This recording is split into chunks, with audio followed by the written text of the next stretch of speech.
It's a new plan to track homeless people as they move from city to city in our area. Why some county supervisors think it's a good idea. Plus, San Diego FBI agents are among those rescuing children in a nationwide sex trafficking crackdown. Polio has been discovered in New York. Should we be concerned here in San Diego? A recent study outlines California's Hispanic voters showing a major shift in the issues they're prioritizing. And on this National Roller Coaster Day, we take you along on a ride on the fastest, tallest, and longest dive coaster in California. CBS 8 News Live at 6 starts now. County leaders are moving forward with a plan to track San Diegans who are homeless. Good evening and thanks for joining us. I'm Marcella Lee. I'm Carlo Cicchetto. Right now, many people living on our streets move anonymously through programs with no way to track their progress. As a result, some services are unnecessarily repeated and agencies have no way to coordinate care. CBS 8's Steve Price is working to explain how this program will work. Steve? The plan is to create a database that tracks homeless people by name. That way, as they move from city to city around our county, new agencies helping them can see the services they've already received and better coordinate future assistance. It's really difficult to address our homelessness crisis when we don't even know who's homeless. County supervisors don't know what it'll cost or how to implement it, but what they do know is that a by-name list for those living on our streets makes sense. Somebody homeless in Chula Vista might get services, might get a diagnosis or things like that, and then if they move to Oceanside or some other part of the county or the city of San Diego, we have to kind of start over from square one again. The idea was brought to county supervisors by Greg Angel, CEO of Interfaith Community Services. He explained the benefits by phone at Tuesday's board meeting.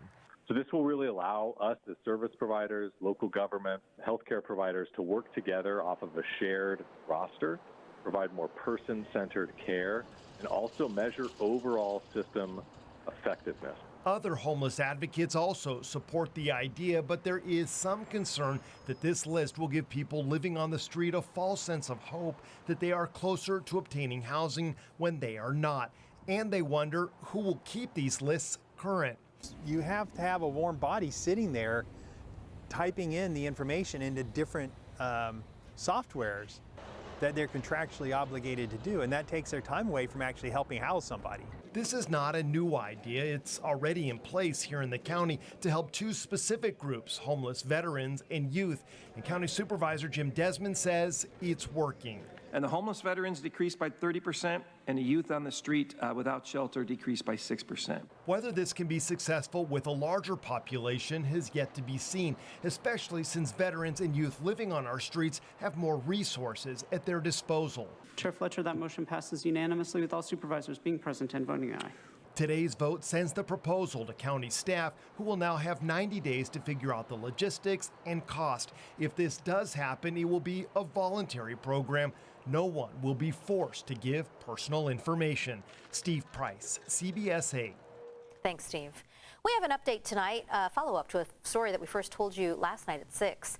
Tonight, county supervisors have approved a resolution to support the national push to protect your health information with the My Body, My Data Act. The local resolution passed today 4-1. If the federal act is passed, it will offer protections for reproductive health care data. County supervisors Tara Lawson-Remer and Nora Vargas say they strongly support the effort and will enforce it here in San Diego County. The My Body, My Data Act is authored by San Diego Congresswoman Sarah Jacobs. Today, supervisors also approved a measure to address the number of drug overdose deaths in county jails. It calls for $200,000 for body scanning technology to stop drugs from being brought into jails. It also includes money to fix current staffing issues. Supervisors will receive a report on how the measure was working 60 days from now. A 15-year-old victim of sex trafficking is safe tonight, rescued by FBI agents as part of a 2-week crackdown called Operation Cross Country. CBS 8's David Gofferson talked to the special agent who supervised the effort targeting human traffickers. Operation Cross Country is an FBI-led initiative to combat human trafficking across the country. The 2-week operation used undercover agents and officers posing as Johns to target sex trafficking involving both adults and children. Nationwide, Operation Cross Country rescued 200 victims of sex trafficking, according to San Diego Supervisory Special Agent Renee Green. Some of the victims here in San Diego. Locally, we were able to locate and identify approximately 17 victims of human trafficking. Most of those were adults. However, we were also able to locate and identify and rescue one minor victim who was registered as a missing child.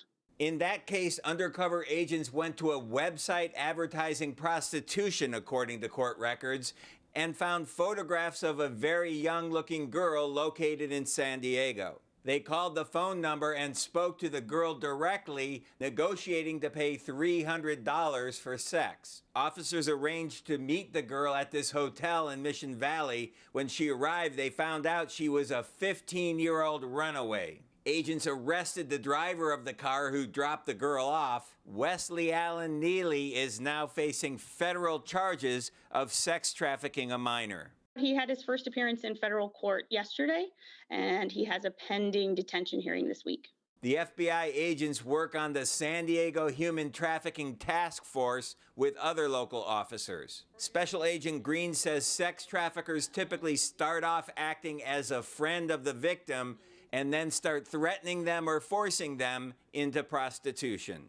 I would advise parents to keep an eye on their kids if for some reason you start seeing your child with either new items or money that there's no explanation for, if they start behaving in a strange manner, hanging out with people that they won't tell you who they are or what they're doing.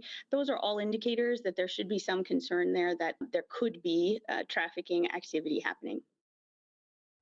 Okay, now we're not saying, we want to be clear, we're not saying that sex trafficking is going on at this hotel behind me in Mission Valley. In fact, it was the FBI agents who chose this location for their undercover operation. The man arrested here at this hotel is facing 10 years in prison if convicted of child sex trafficking charges.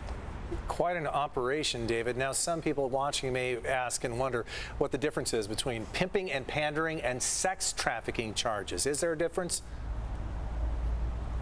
Yes. Well, if the victim is an adult, for federal sex trafficking charges, prosecutors need to prove an element of force, fraud, or coercion associated with the sex crime. If the victim is a minor, though, that doesn't hold true. No proof of force or coercion is necessary for child sex trafficking charges. Good to see some of those children being brought to safety. David Goffredson reporting for us. Thanks, David. Tonight, Carlsbad police are investigating a crash that killed a bicyclist during a police chase. It happened yesterday on Carlsbad Boulevard near Palomar Airport Road. Investigators say a state parks officer was chasing a speeding motorcyclist when the motorcyclist hit a man riding a bicycle. That bicyclist died at the scene. The 28-year-old motorcycle driver and his passenger were hospitalized with serious injuries. That was the second cyclist killed in Carlsbad in less than 2 weeks. Last Sunday, a woman and her baby on an electric bike were involved with a crash with an SUV. The baby's okay, but the woman died a day later on August 8th from her injuries. It happened near Basswood Avenue and Valley Street. The driver stayed at the scene and was not suspected of DUI. There's a Carlsbad City Council meeting going on right now where this crash and bike safety are being discussed. We'll have a full report tonight on the CW San Diego at 10 and CBS 8 News live at 11. Earlier today, President Joe Biden signed the Inflation Reduction Act into law. The Democrats say it will lower energy and health care costs, but as Natalie Brand tells us, Republicans opposed the legislation, calling it a tax and spending spree. President Biden signed the Inflation Reduction Act into law Tuesday, calling the mammoth climate, health, and tax legislation historic. Let me say from the start, with this law, the American people won and the special interests lost. Billed as the nation's biggest ever single climate investment, it directs nearly $400 billion in climate and energy programs, including tax credits and incentives, to cut emissions by roughly 40% over the next 8 years. Fred Krupp of the Environmental Defense Fund says the money comes at a crucial time. We're at a tipping point where the adoption of electric cars, electric trucks, solar, wind power, battery storage is almost there, but these incentives will get us there. With less than 3 months to November's midterm elections, the president plans to hit the road in the coming weeks to explain what's in the landmark legislation. Democrats say the new law will reduce costs for seniors by expanding Medicare's power to negotiate the price of prescription drugs, though initially starting in 2026, affecting only 10 medications. The motion is adopted.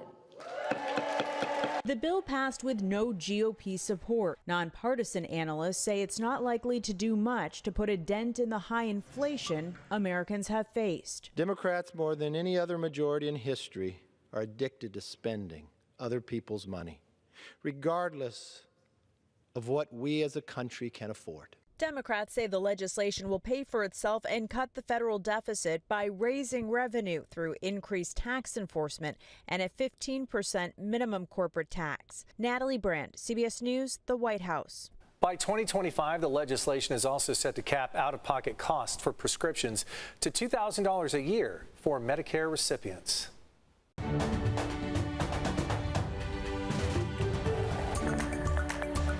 Today, the Mount Soledad Memorial Association broke ground on an expansion of the memorial.